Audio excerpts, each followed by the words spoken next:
Everybody. Today we are discussing about the Banking Regulation Act 1949 as applicable to cooperative societies, and this is under the module number 5. Okay, കഴിഞ്ഞ videos എല്ലാവരും കണ്ടു എന്നാണ് വിചാരിക്കുന്നത്. If there is any doubt, you can clear me directly. Okay, you can call me or contact me directly. Let us start with the Banking Regulation Act 1949. The Act was originally in force from 16th March 1949 as the Banking Companies Act 1949, and it was amended and renamed as Banking Regulation Act 1949 and extended to the cooperative banks from 1st March 1966 as the Banking Regulation Act 1949 as applicable to Cooperative Society BR Act and the Banking Regulation Act 1949 AACS. So the act was originally came into existence from 16th March 1949 as it is amended and renamed as Banking Regulation Act. At first the act was named as Banking Companies Act, and in later in 1966, that is the Banking Regulation Act came into existence, and this is about the basic concept. Objectives of Banking Regulation Act.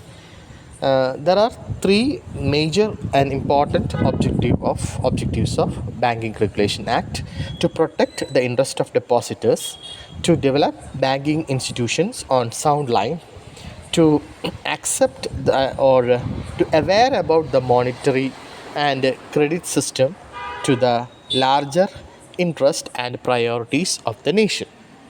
Now, first of all, the Banking Regulation Act want to protect or safeguard the interest of the depositors and to develop the banking institution on the sound line. Sound line means a proper way എന്നുള്ളത്, to attune or aware about the monetary and the credit system to the larger interest and the priority of the nation. Then part and sections of Act.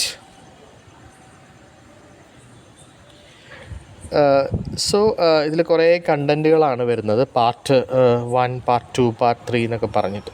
So part 1 എന്ന് പറയുന്നത് ഒരു introduction പാർട്ടായിട്ടുള്ള preliminary പാർട്ടാണ്. Short title, extend and commencement. So this act may be called as Banking Regulation Act 1949. It extend to the whole of India എന്നാണ് പറയുന്നത്. അപ്പോൾ അതിൻ്റെ title എന്ന് പറയുന്നത് ബാങ്കിങ് റെഗുലേഷൻ ആക്ട് എന്നാണ്. അതിൻ്റെ എക്സ്റ്റെൻഡ് എന്ന് പറയുന്നത് whole of India, all over India എന്നുള്ളതാണ്. So this is commencing. നിങ്ങൾക്ക് എങ്ങനെയാണെന്നുള്ളത് നേരത്തെ കാര്യം പറയുന്നുണ്ട്. അതായത് ബാങ്കിങ് റെഗുലേഷൻ ആക്ട് എന്നാണ് നിലവിൽ വന്നത് എന്നതിനെക്കുറിച്ചൊക്കെ ഡീറ്റെയിൽ ആയിട്ട് പറഞ്ഞത്. That is banking regulation act 16th March 1949 നിലവിൽ വന്നത്. ബട്ട് അതിൻ്റെ അമെൻമെൻറ്റ് എന്നുള്ള രീതിയിൽ 1st March 1966 banking regulation act amended ആക്റ്റായിട്ട് മാറി. So that is about the എന്താണ് short title, extend and commencement എന്ന് പറയുന്നത്. Then second one is application of other laws not barred. So this is about the application of other laws not bad. Means application of other law, that is ഒരു വേറെ, അതായത് banking regulation act, banking companies act, ഇതൊക്കെ നമ്മൾ included ആണ് ഇതിൻ്റെ ഒരു act എന്ന് പറയുന്നത്. Then act is applicable act to apply cooperative society in certain cases. So shall be applied to a primary agricultural credit society, a corporate land mortgage bank, any other cooperative society except in the manner, etc. Then about fourth one is power to suspend operation of act. So need to suspend the operation of act. They have the power. Then interpretation is the fifth one. 5A ഒരു കാര്യം പറയുന്നത് act to overwrite memorandum article etcetera. Overwrite means മാറ്റി എഴുതാൻ വേണ്ടിയിട്ട് ഉള്ള ഒരു law ആ ലോയിൽ പറയുന്നുണ്ട്. That is about part 1. Next one is part 2, that is business of banking companies. Form of business in which banking company may engage. What forms of business in which the banking company may engage. ഏത് തരത്തിലുള്ള banking കമ്പനിയാണ് എന്നുള്ളതിനെക്കുറിച്ച് പറയുന്നതാണ് അതെന്ന് പറയുന്നത്. Then അതായത് banking company എന്ന് പറയുന്നത് കമ്പനി തന്നെയായിരിക്കും. കമ്പനി മേ എൻഗേജ് എന്നുള്ള രീതിയിൽ തന്നെയാണ് അത് ഉദ്ദേശിക്കുന്നത്. Then use of words bank, banker, banking or banking company. Bank എന്താണെന്നും ബാങ്കിങ് എന്താണെന്നും ബാങ്കർ എന്താണെന്നും ബാങ്കിങ് കമ്പനി എന്താണെന്നും സ്പെസിഫിക്കലി മെൻഷൻ ചെയ്തിരിക്കുന്നുണ്ട് ഈ ആക്റ്റിൽ. Then prohibition of trading, disposal of non-banking assets, prohibition of employment of managing agents, and restriction on certain form of employment. Then requirement as to minimum paid up capital and reserve. Then regulation of paid up capital, subscribed capital, authorized capital, and voting right of shareholders. Election of new director is also mentioned in 12A. Restriction on commission, brokerage, discount, etc. on the sale of shares. Prohibition of charge on unpaid capital. Then restriction as to payment of dividend. Prohibition of common directors. Then reserve fund. Then cash reserve.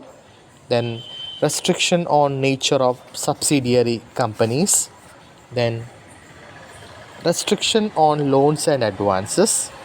Then power of Reserve Bank to control advances by banking companies. Then licensing of banking companies. Then about 23 is restriction on opening of new and transfer of existing places of business. Then maintenance of a percentage of asset. Then assets in India. Return of unclaimed deposits. Then monthly return and power to call for other return and information. Power to publish information. Accounts and balance sheet. Audit. Submission of returns. Copies of balance sheet and accounts to be sent to the registrar. Display of audited balance sheet by companies incorporated outside India. Then accounting provision of this act not retrospective. Then inspection. Then further powers and functions of Reserve Bank. ഇത്രയും കാര്യം include ചെയ്യുന്നത് part 2-ലാണ്. Then part 2A control over management ആണ് പറയുന്നത്. 36AA power of reserve bank to remove managerial and other persons from office. 36AB എന്ന് പറയുന്നത് power of reserve bank to appoint additional directors. 36AC എന്ന് പറയുന്നത് part 2A വരുന്നതാണ്, to override other laws. That is about part 2A.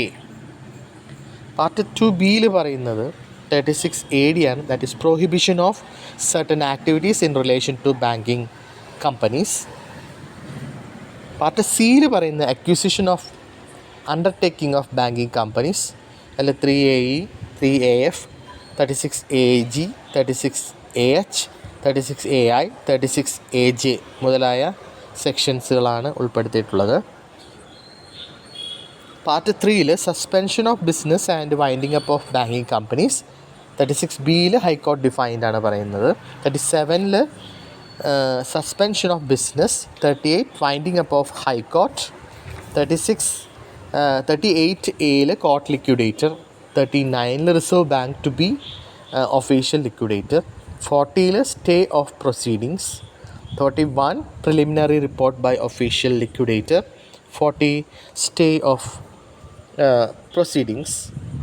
then preliminary report by official liquidators, then power to dispense with meeting of creditors, then booked deposit credit to be deemed proved, then power of High Court in voluntary winding up, then power of Reserve Bank to apply to central government for suspension of business by a banking company and to prepare a scheme of reconstitution or amalgamation. Part 3A special provision for speedy disposal of winding up proceedings ആ കണ്ടൻറ്റാണ് ഉൾപ്പെടുത്തിയിട്ടുള്ളത്. അതിൽ overriding rules ഉണ്ട്, power of high court to decide all claims ഉണ്ട്, transfer of pending procedures ഉണ്ട്, settlement of list of debtors, special provision to make call on contributories, then documents of banking company to be evidence, public examination of directors and auditors, special provision for assessing damages against delinquent directors, etc., duties of directors and officers of banking company to assist in the realization of property. അങ്ങനെ കുറച്ച് കാര്യങ്ങൾ ഇതിനകത്ത് വരുന്നുണ്ട്. ഇതെല്ലാം detail ആയിട്ട് ഒന്ന് just വായിച്ച് നോക്കുക, കാര്യങ്ങൾ മനസ്സിലാക്കാൻ ശ്രമിക്കുക. പാർട്ട് 3 എന്താണ്, പാർട്ട് 2 എന്താണെന്നുള്ളത് പ്രത്യേകം നോട്ട് ചെയ്ത് പഠിക്കുക കേട്ടോ.